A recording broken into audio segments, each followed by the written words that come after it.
Tapu, Assalamu alaikum, Namaste, Haroon Nefer. This is Kasank Ma Keparu with another video for you.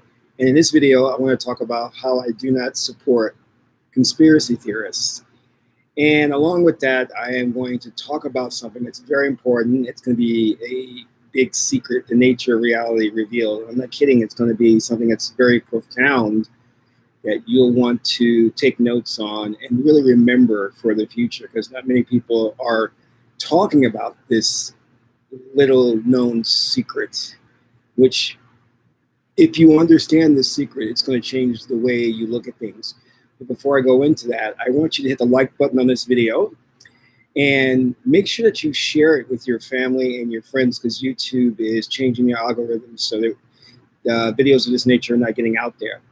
Also, consider becoming a Patreon supporter. You can do so for as little as $1 or $5 per month. You can cancel at any time, and you have access to exclusive videos on the esoteric instructional videos on how to perform a ritual, proper breathing techniques, things like how to put together a magical amulet, the whole gamut. So support us on Patreon. And lastly, we have some free ebooks that you can take advantage of today. The links are in the description box. You can just click on those and sign up today and start reading the ebooks, which will expand on this spiritual knowledge. And also, if it's your first time to my channel, hit the subscribe button to get notifications on when I go live or upload recorded videos. Just hit that subscribe button and you'll get notified. So I want to thank you for tuning in today. And a couple things disturbed me. I was watching some of these spiritualist channels, and I noticed some of the things that they were saying, which was just very, very disturbing, to the point of where I said, well, you know, I need to talk about this. And I hope you all had a great 4th of July. So I wanted to dive into this and discuss it a little bit further. But let me really talk about channels like Gaia. If you're not familiar with Gaia, it's a new channel where a lot of the conspiracy theorists hang out and watch videos, have discussions, and it's a paid service. It's a paid service that's online that you can pay for and watch, really great videos. Now, I'm not saying that you shouldn't support that, but I am saying that there are some very negative things about it that you need to consider before becoming actively involved or paying for a subscription to something like that. Again, I'm not saying that you shouldn't. I'm just saying that you need to be aware of certain things. And also, too, with these individuals who are proponents of spirituality, but all they do is talk about conspiracy theorists. One of the things I see them doing or not doing is practicing spirituality. What they are doing is talking about conspiracy theories. And the fact of the matter is they're getting deeper and deeper into this. And I'm watching them going, well, where is the actual practice of spirituality, of bettering yourself, of taking yourself to the next level? And what they'll do is they'll pepper in some of that. Oh, well, we do meditations every now and then, but there's no real deep dive into that. You'll find that they, in fact, when I've seen most of these people on a personal level, individually, and walked with them and talked with them, you could tell right away that they haven't been doing the spiritual work, because they're not very spiritual people. They will talk you to death about all kinds of conspiracy theories, but you'll see that they don't have their act together. And I noticed this a lot about the individuals in the Wicca movement. They're practicing witches and warlocks or what have you, but they're not very spiritual people. And you can see they're quick-tempered, they're not at peace, their minds are agitated. So I'm wondering then, I'm like, well, what are you doing then? Are you just like practicing certain things that you call magic or you call spirituality, but in essence it's not really that?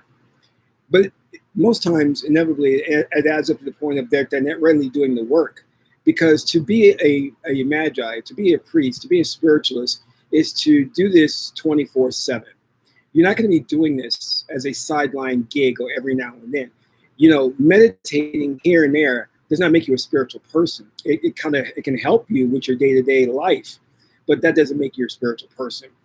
There is a way of life and a system that our ancestors left for us that we need to be practicing. See, magic is not something that you're practicing. Spirituality is not something you're practicing. It is who you are. And who you are must be connected back to source. And in order to do that, there is a system in place that are prerequisites for getting you to ascend to so-called 5D. It is not just you, and this is what most of these spiritualists do. They read a bunch of books, read a bunch of conspiracies, and then they think, I'm woke, I'm spiritual. That's not it. In fact, that's going in the opposite direction. That is on the Sebek level. If you understand the important that you do with the tree of life, Sebek is a deity of beliefs. Sebek is a deity of information. That's being informed. But Sebek is not about being spiritual. You must understand that. Spirituality comes from a higher source. That's when you climb up the tree of life and you get to the Sekert level. And Sekert, and the only way to get to Sekert is the incorporation of all the other spheres on the tree of life that you have been practicing. You must go through Alset, you must go through Hedaru, you must go through Haru, you must go through Ma'at, you must go to Harukahuti, you must go to Huti. So these are not things you can just skip over and read a bunch of books. And here's the deal. Some of these people are idiots and they get so wooed by intellectual masturbation. Like, ooh, that's deep. I'm woke now. I'm spiritual now. And let me tell you what was the catalyst for this. I'm watching this guy's channel and he starts equating. He goes, well, deities are really diets. It's what are you feeding yourself? So that's really the meaning of deities. And I was just flabbergasted. I just dropped back in my seat and said, how disrespectful can you be to equate the deities with diet? I was in total shock at what he was saying. And this is coming from an aggregation of knowledge. What they do is they'll take something and they'll read into it and they'll flip it and then they'll break it up and then they'll make associations and then they'll like, well, you know, this is not really this because when you break it down, it's really this. And I'm just like, you fool. And that's a Sebekian game. Because Sebek, remember, Sebek is segregative thinking, the left brain, and what he does is he breaks things down, labels and defines, and he does this to the umpteenth degree. But Sebek, as you know, is not the means to acquiring truth. You have to go to the Tehuti level or the thought level. Because Sebek is just information. And information is factual, but it's not truth. So when I heard this person, when I heard this person doing that, it was just amazing to me. I'm like, so you're aggregating information, then calling yourself spiritual by getting away by not really obeying the word of God through the oracles, by not really practicing a spiritual way of life. And many of these individuals have large followers. Because they have large followers, the reason being is because they get away with not doing the hard work. Do you think it's easy to do a ritual to summon spirits? That takes time, that takes work. Do you think it's easy to be able to break your consciousness from your physical body and to place your consciousness in other things or to astral travel? That's not easy, but they make it seem easy. And they get away with that. Now, let me go over, I wrote down some touch points to go over the objections I have with that entire movement and what's really wrong with it, besides what I've just stated previously about this individual who is trying to break down words and make erroneous associations with things. One of the things I've told you is that our ancestors were good at puns. They were really into the idea of seeing allegories, things that were analogous. But that doesn't mean that you start going out there and then you start breaking everything down. The tree doesn't really mean the tree. See, the tree is the T, the TE, which is a phonetic word meaning to climb. So really, you're talking about climbing. And I'm like, no, you're talking about bullshit. You're bullshitting. You know, that's not what our ancestors were doing when they were looking at analogies or correspondences. And you're taking that way out of context and then calling yourself woke and spiritual. You're bullshitting people. Because there was an exact science to the Metuneta. There was an exact science to the iconography. And you're not practicing that. You're making shit up as you go along. And being disrespectful at that.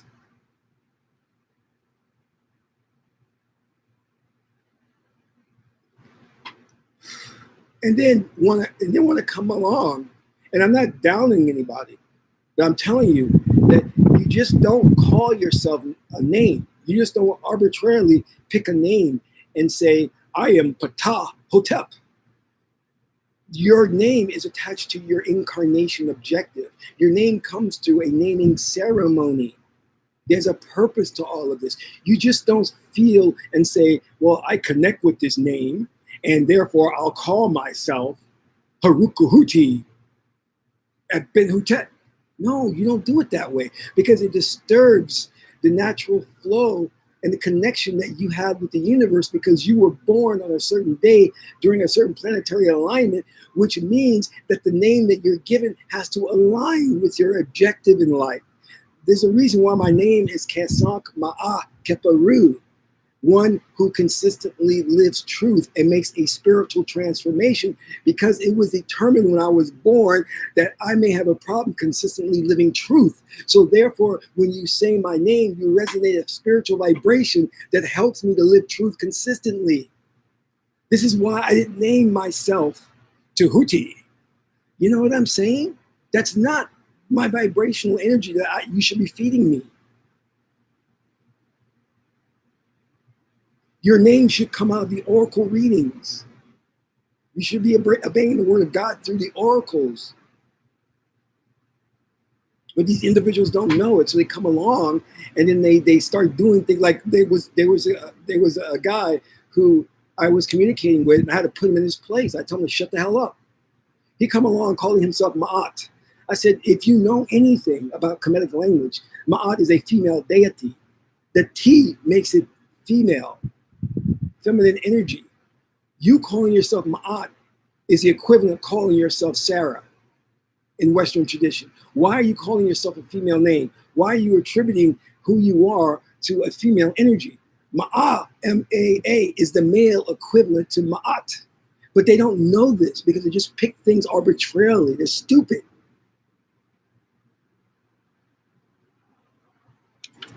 In the same way, they don't understand that the reason why your name is the way it is because there's a vibrational frequency that comes with somebody calling you by your name. And that vibrational frequency is the life force which empowers you. The daughter of Ra is Ma'at. Ma'at is, the Kemetic saying is, the food for Ra. Truth is the food for your life force. So these individuals run around, talk conspiracy theory, and then think they're spiritual. Do you know how many problems there are with the conspiracy theory movement? Just alone with the flat earthers, which is just a diversionary tactic. Because now you have flat earthers who are arguing with those who believe that the world is a sphere. And this one woman came along and then she's talking about, well, I don't believe the world is actually a sphere, you know, and I don't believe it's flat. You know, I believe that it's interchangeable. And I'm like, you'll believe anything. You'll believe your shit can fly.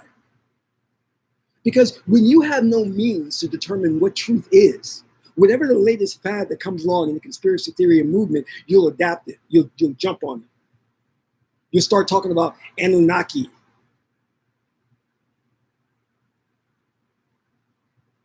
You start talking about the Sumerian texts and how we derived from aliens that experimented and did hybrid experiments and came up with humans. When you have no means to determine truth, you will adapt anything. I know a guy who's called not an ancestor, I'm sorry, an elder who for years taught, and I stayed away from his classes, who now believes the world is flat. I'm like, so you went all your life believing the world was a sphere, and now all of a sudden, because this is becoming a fad about flat earth, you now believe it's flat. So you have no means to determine truth. You'll jump on the latest fad. But see, when you operate by a real spiritual tradition, you can go by the oracles. You can go to Tahuti and say, Tahuti, is the world a sphere or is it flat? You could ask the oracle and get a truthful answer. But since you don't practice that, you don't practice using the Ifa, the i-ching. When you don't practice that, then you don't know what truth is. So when anybody says something and they make a compelling argument, you'll go along with it because you're stupid. This is why you can come along and say, well, the deity really means diet, and that is the etymological origin of the word deity. No, you're a freaking idiot. It's like, my God. And then again, these people have all these followers who will be like, ooh, he's deep. Ooh.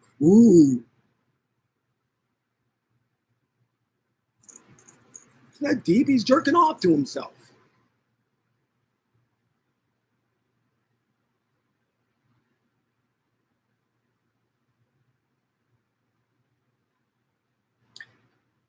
Sankofa, you're absolutely right. And then you have like individuals like Malachi York who come along, and one day they're Muslim, another day they're Kemetic, and another day they're Indian, Native Americans. They jump on the latest fad, man.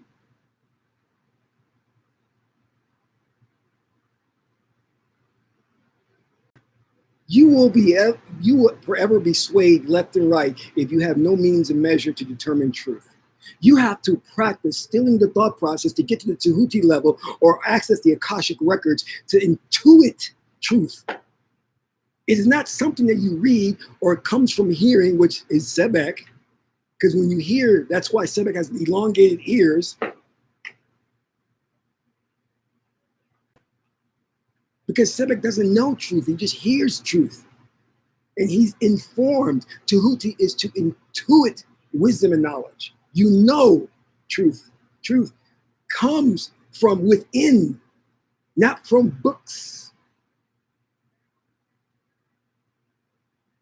This is why these people are lost. Talking about nonsense.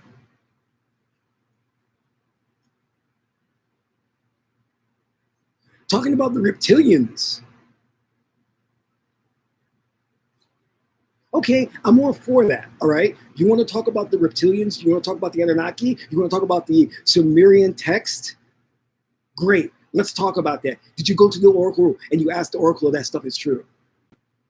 Did you ask is the Sumerian text an allegory or if it's based on true actual history? Did you ask? No, you didn't ask that. Then shut the hell up. Oh, you don't practice an oracle reading oracles. You don't practice divination? Then shut the hell up. You don't know truth. See, that's the problem with our society. When you have these YouTubers who call themselves spiritual, but really just practice conspiracy theory, and people who don't live by the oracles, you have no means of measure to determine what truth is. So you'll follow these individuals, but you never do a reading on them. So you never know if they're really leading you in the right direction. Because the society has outlawed oracles. It's eliminated those. And oracles were practiced ever since ancient Greek civilization, the Oracle of Delphi. Egyptian civilization, the Oracle of Thoth. The Chinese civilization, the I-ching. This is how ancient societies knew what truth was.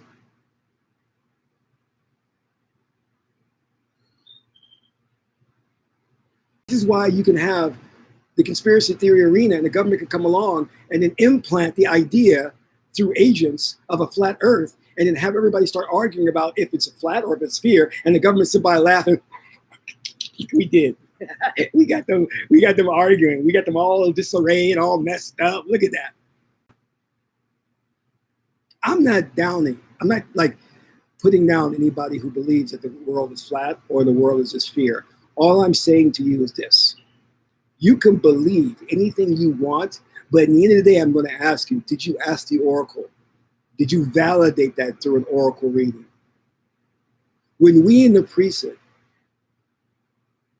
when we would have troubles in our relationships with our mates, and we would try to resolve it by going to the high priest, the first thing the high priest would say, okay, did you two go to the oracles first before coming to me?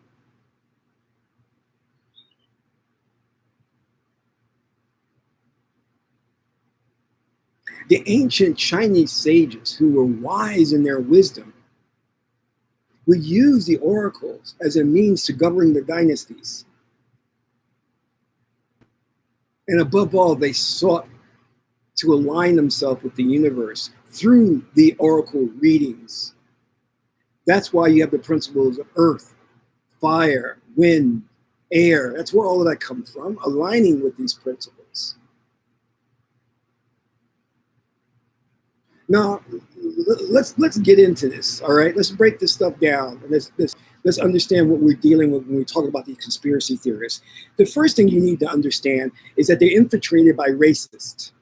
Okay, so whenever you talk to these conspiracy theorists, they'll start talking about things like, yeah, ancient Egypt was advanced civilization, but then when you break it down and say, okay, well, was Egypt populated by Black Africans or Europeans? And inevitably, if you look at the Gaia channel and you talk to the majority of them, they're going to tell you the Egyptians are white, and that's not true. Now, wait a minute now. Why is that important? Because if you're dealing with conspiracy theories, then you know that the modern day Egyptologists were the ones who falsified the information to make you believe that the ancient Egyptians were white Europeans when they were really Black Africans. You understand that, then it opens up a whole new world of information for you.